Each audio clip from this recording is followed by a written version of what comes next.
for, it seems like forever, everywhere, right? You'd see this right here, the help wanted sign. All over the place. But finally, since the pandemic started, for the first time, we're getting a new report saying more of those help wanted signs are coming down. I'm Ben Briscoe. And I'm Tanya Rivera. From now until 6 o'clock, we're digging into where the job market stands now, how it could make inflation worse, and hey, you know, whatever happened for that push of getting $15 an hour for minimum wage? Let's start with the proof that it's actually getting easier to find workers. These are all of our frozen items. Amanda Nguyen is co-founder of the startup food delivery service Pastel. She says finding workers has been a struggle. Last year we posted a job opening and we got 0 people. But that changed when she recently posted new positions. People are starting to actually write in about job openings. A new report from the Labor Department shows there are 11.3 million job openings, down slightly from the previous month, but still near record levels. It is true that job openings fell on this latest snapshot, but the key is that the job market remains remarkably stable. Mark Hamrick is the senior economic analyst at Bankrate.com. The new data shows demand for professional workers dropped a little, but many other industries continue to ramp up hiring. More than 11 million job openings in this country. As of last count, there were only 6 million officially unemployed. There are less jobs to be filled than in months past. Things are slowly but surely kind of turning around, but there are still labor shortages. So what will get even more people back to work? Senate Majority Leader Mitch McConnell said this week that, and this is his quote, "You've got a whole lot of people sitting on the sidelines because frankly, they're flush for the moment. Once they run out of money, they'll start concluding it's better to work than to not work." Now, there might be something to that argument. Research shows during the pandemic, a lot of people were not going out, they were not traveling, so they were able to save money at faster rates than ever before. Economists say those savings are slowly being chipped away by inflation. Moody's Analytics looked at the savings peak in December of 2021. Apparently, Americans had $2.7 trillion socked away. That's a 40-year high. But by May, that was down to $2.5 trillion. Economists also argue that more people are working because employers are starting to pay more. Take teachers, for example. Guilford County recently ran Facebook ads saying new teachers could get a $10,000 signing bonus. And the state budget passed by the General Assembly gives more than a 4% raise for teachers. Moody's says that workers in low-wage industries like hospitality, retail, healthcare have actually seen their wages rise faster than inflation across the country. Now, in part because some places like LA have raised their minimum wage. Post-pandemic, it's now $16 an hour there.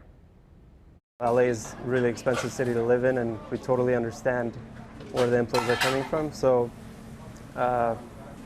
you know, I want to help out my employees as much as I can. I need to take care of them. They're running the business. They're the main, you know, workers behind the restaurant. And if it wasn't for them, we wouldn't be here. All right, so LA raised their minimum wage, but there has been a bunch of talk about raising the national minimum wage to $15 per hour. Here's where that idea stands. Federal workers and contractors began earning $15 an hour at the beginning of earlier this year. President Joe Biden said in part, a job is about more than a paycheck. It's about dignity. When I was running for president, I said it was past time to increase the federal minimum wage to $15 an hour. He called the federal worker raise a down payment on that pledge. Here in North Carolina, workers make a minimum wage of $7.25 an hour. The state has not passed any laws to increase that wage, which was established back in 2009. Now, while the number of job openings is going down, there is still a huge amount of people quitting their current positions. The new Labor Department report says a near record 4.3 million people quit in May, many leaving their job for a better one. People tend to quit jobs when they have a high degree of confidence about their ability to get a job. So if you're one of those people thinking of quitting your job for a better job, career counselors say there are some important points that you need to consider first. There are, of course, common sense moves you should make, like giving your boss at least 2 weeks' notice. The last thing you want to do is leave money on the table. So here are some other things you may want to consider before heading off to other pastures. Experts say it's important to check out the retirement plan of the company that you're leaving.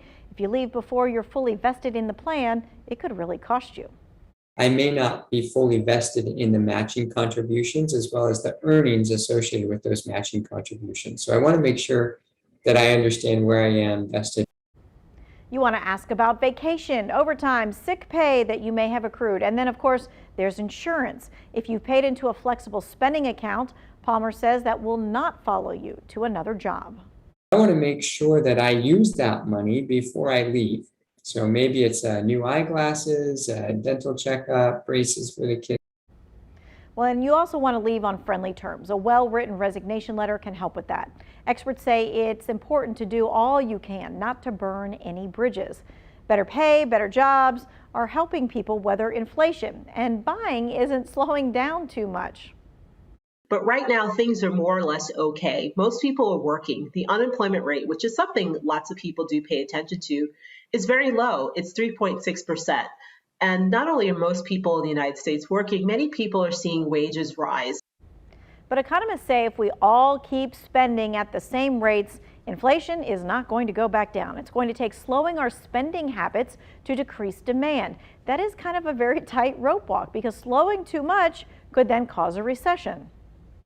If people look out into the future and believe that prices aren't going to normalize to some extent, they may, in fact, be more inclined to pull back on spending. So you want to pull back or cooling in the economy, which is what the Fed is trying to engineer. But again, because the economy is so reliant on consumer spending, you need people to get out and actually spend. And if they don't, then we're talking about layoffs. And then we're talking about a lot of retrenchment in the economy that does, again, you leap from the fear to the reality of a recession.